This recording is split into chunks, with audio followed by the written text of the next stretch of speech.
Hey y'all, and welcome back to my channel. On this page, I talk about technology and money, also sometimes trending news and things that come up. If you're returning, welcome back. And if you're new here, I ask if you consider subscribing and also liking and sharing the video. It encourages me to continue creating content that you all find interesting and engaging, and it also helps other people find this content. So I wanted to come on here and talk about a new app for utilizing artificial intelligence to help alleviate burnout, specifically nursing and clinician burnout. I've done a couple of videos. I did one last week and a couple over the last few months about how generative AI, such as ChatGPT, is an example. There are other generative AI platforms beyond ChatGPT, but how generative AI is being more and more embedded within healthcare, not only the electronic health record, but as in this example that we're seeing coming out of North Carolina from UNC Healthcare system, within other systems that are internal to health systems, hospitals, etc. And I continue to talk about this because it's really important I'm a registered nurse, so I'm speaking from the perspective of the nursing profession, but also clinicians or anyone working in healthcare to understand that these tools such as generative AI, they are not going anywhere. Matter of fact, these health systems, startups, insurance companies, different types of providers, etc., are going to continue to find innovative ways, create pilots to further embed this technology in different platforms and tools to help us nursing physicians, allied healthcare professionals be more efficient in taking care of patients. My goal, even in the work that I do, working in technology as a registered nurse working in tech, my goal in everything I do is always wanting to find better and smarter ways to ultimately care for patients, because patients should always be at the center of everything that we do in healthcare. So in this example here, news just came out just a few days ago about how UNC Healthcare, that is located in the state of North Carolina, specifically their largest campus is in Chapel Hill, North Carolina, but UNC Healthcare has ancillary and associated hospitals and like urgent cares and clinics and standalone outpatient facilities throughout the state of North Carolina. So what UNC Healthcare are doing is really interesting, and it caught my attention, and I already thought of another idea. I'm thinking, wow, what they're doing with generative AI in this specific pilot could be used for other things. So what they're doing over at UNC Healthcare is they're piloting an in-house generative AI app to help alleviate burnout. So what they're doing is they have rolled out a tool. It doesn't say how long the tool has been available. It just says recently, but they released the generative AI app called AVA, which stands for AI Virtual Assistants. But what it does is it allows staff members to ask the tool questions about digital health tools available to them within that health system. And UNC Healthcare is very large. I don't know if it's the largest health system in the state of North Carolina, but they are one of the largest. And I know they're also associated with UNC Healthcare is also associated with providing healthcare for like government employees as well.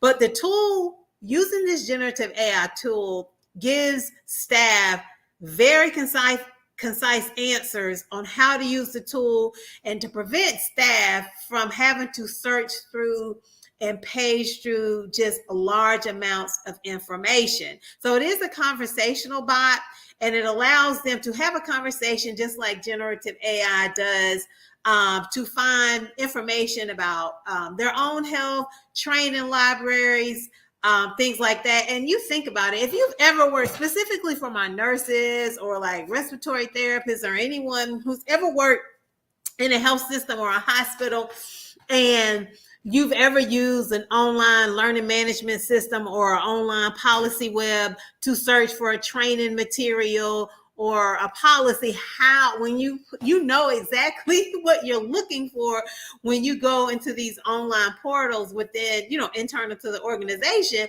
but you may put in a very specific tool, but you may put in a very specific search term, but that tool will give back maybe 100 plus results, some which may or may not be associated with whatever policy or training item that you're looking for, and how much time you spend trying to find the specific item that you're looking for. So the way the tool works is staff can ask the tool specific questions that are available to them within Epic. For those who don't know, Epic is one of the largest electronic healthcare records within the world. I believe Epic is number one, and I believe Oracle Cerner is number two. So it is a very large electronic health record that hospitals, health systems, etc., use around the world. So staff can use this generative tool to search within Epic and outside of Epic, and they can ask the tool. They can use the tool it helps them be more effective, or search for specific functions within that application or outside of it. So instead of getting a result back that has like 10, 20, 50 different links, they get a concise explanation. If you've ever used a very large electronic health record, or again, like a training learning management system, it can be very frustrating when you're trying to find the information, especially if you are at the bedside and need information to help provide the care to your patient. So the goal with this tool, it has potential. They're finding that it has potential to help reduce clinical burnout, given that information overload is a major source of the problem. Y'all, it is so frustrating. Again, if you've ever searched, work for an organization that use search tools, it can be very frustrating trying to find the information that you're looking for, especially if, like, for example, now this tool doesn't say anything about helping staff to find like policies or anything, but if you've ever worked in a hospital or health system and you've gone into your organization policy web and you really need to look up a policy for how to administer a certain medication, or maybe around patient discharge teaching or anything, how frustrating it can be, and how it can like literally wear you down trying to find what you need, but also answering call bells, passing meds, talking with providers, etc. It really can wear you down. So right now over at UNC Healthcare, they have approximately 30 staff members working in the pilot. So it's a small pilot, but I can see this potentially being used for more. I don't work for UNC Healthcare, but I'm just excited. I was excited to hear about this tool because it uses the generative AI. It's conversational. It doesn't say if the tool is available on mobile or if it's on the web, because I'm wondering like how these clinicians and staff members are accessing the tool, like if the organization is using like a website available like on a workstation, or if this organization has like mobile phones. A lot of large health systems have mobile phones like iPhones or Androids that all the staff carry, especially nurses and providers, that they can carry in their pocket to look up information or answer calls and things like that. And so this is an article, and this article comes from Med City News. And as always, I'll be sure to leave a link to this reference in the description box once this live is done.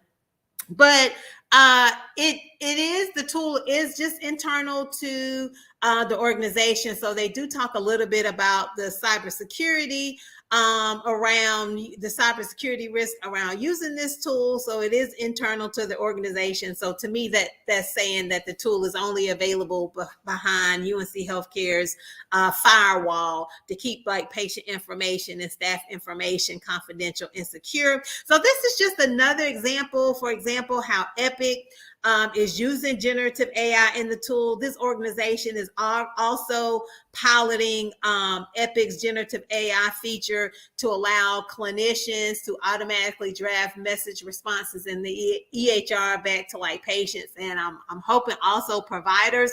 But this is why, y'all, I just wanted to come on briefly to talk about this, because this is why I say it's really important for nurses just to continue to digitally upskill themselves and just be aware how these generative AI tools are becoming more and more pervasive in the work that we're doing to care for patients, no matter where you're working, whether you're at the bedside or working like in case management in any other ancillary department, whether internal to a hospital, health system, or external. So the other article I'm just going to very briefly touch on, since I'm talking about artificial intelligence in this video, is another one that popped up to me is around AI and potential disruptions in the finance industry, and how that is potentially impacting people who work in like the financial services industry. And it's really interesting because you think about it. Now, I've never worked in finance, etc. I've never been, beyond like the finance that I do, with my job and doing budget things. But for those who work in the financial professional services industry, I did not realize how AI is potentially already or is going to disrupt the work that they do around like wealth management, investing, etc. So this article, and it comes from Bloomberg, and again, I'll leave a link, is talking about how professional investors are, the people who are working in this industry, are talking about it in ways that the AI can be used to help like their clients, whether it's like, personal clients or business clients, could use AI to help them manage their money in the market. Also, how the AI could be used either positively or negatively for those roles or those type of tasks that finance professionals do on a day-to-day basis. What I'm assuming that would be such as doing like market projections and things like that. So it's just really interesting. I won't get into the details of this article. I'll leave a link so you all can read it. It's interesting because they talk about how these finance professionals are seeing ways that AI could be utilized to manage portfolios, their clients' portfolios. So yeah, y'all, it's really interesting. And I'm going to continue talking about these different tools and ways that AI is being used in different markets. In different professions, whether that is healthcare, or healthcare technology, finance, etc., because I think it's important for us to continue to having these conversations and educating ourselves, and not being like afraid of this technology, but thinking about ways or coming up with ideas on how we can use tools such as generative AI to either better care for patients, to either better manage our own personal money, or just different ways to live better lives. That's it, y'all. If you made it this far in the video, thank you so much for listening and also checking out my channel. I ask, if you have not yet, please consider liking this video and also sharing it if you found it interesting, helpful, and engaging. And also consider please subscribing to my channel. Y'all take care, and we'll talk soon, and I'll see you in the next video.